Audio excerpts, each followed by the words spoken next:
Now in the 12th month, which is the month of Adar, on the 13th day of the same, when the king's command and edict were about to be carried out, on the very day the enemies of the Jews hoped to gain the mastery over them, the reverse occurred.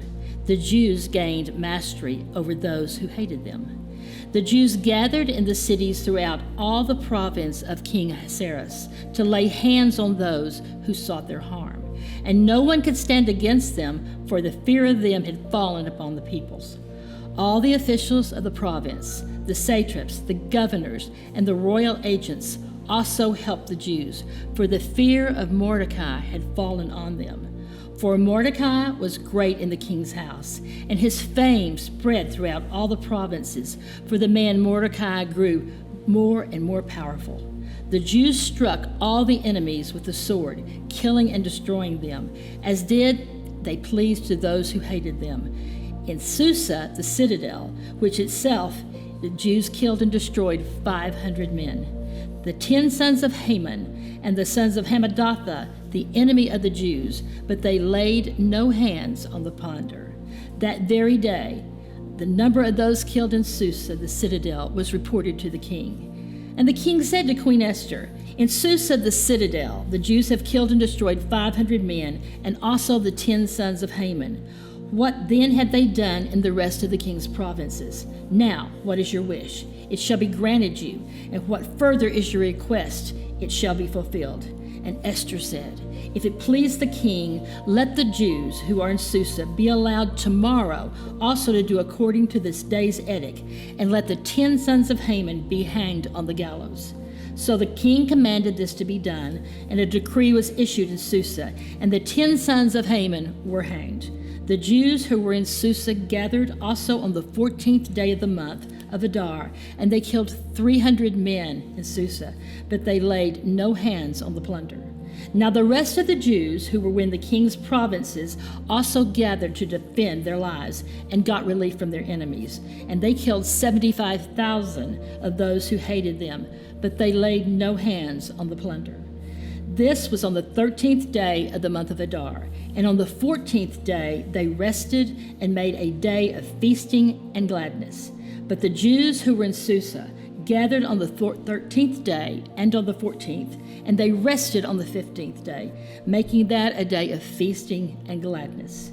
Therefore, the Jews of the villages who live in the rural towns hold the 14th day of the month of Adar as a day for gladness and feasting, as a holiday, and as a day on which they send food gifts to one another.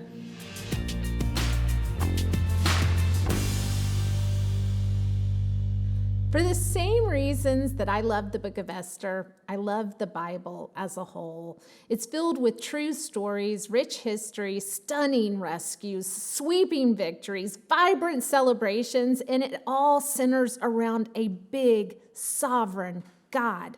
Today, we didn't read his name, but Yahweh's faithfulness to Israel is all over this account. The 13th day of the 12th month had been determined by the pur, which was an ancient dice of sorts. The enemies of God and his people, led of course by Haman, looked forward to being victorious over and conquering the Jews.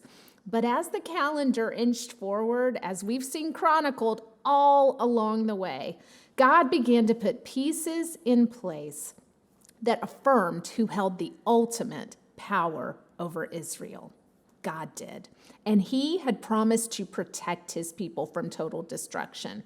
Of course, it's all the more vital at this particular juncture in history because this is the remnant. Northern Israel has already been completely destroyed, and this is the remnant that is in post-Babylonian captivity.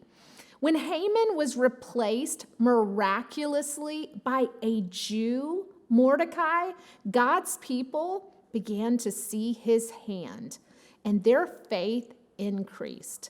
Then we saw something happen that we have seen before when God is on the move. The hearts of God's enemies began to melt. Verse 2 described the fear that befell them. Similar to the way that Rahab described the mood in Canaan just ahead of the victory that God gave Israel over Jericho. It reminds me of that gospel hymn that we even sing today. Won't he do it? Yes, he will. The Jews saw their God go before them into the battle. And as the tides turned, the Jews did not just survive, they conquered. So much so that when the king brings the report to Esther, she asks for one more day. Once more, she is bold and courageous in advocating for her people and acting on behalf of others. Now, lest this be seen as gratuitous or bloodthirsty, I think it's important to understand that the Jews did not plunder the Persians. This would have been their right under Persian law, but their goal was not to make riches or take resources away from Persia. In fact, remember, they had been living peacefully alongside of these people for a long time. Their goal was to ensure their future safety. They needed a significant enough deterrent to ensure that beyond Mordecai and Esther's reign, there would be adequate caution against opposing the Jews again. We end today's reading with another familiar element in Scripture, celebrating the sacred. All throughout biblical history, we are called to celebrate the works of the Lord, to commemorate his goodness and his faithfulness, to erect stones and pillars and altars of remembrance.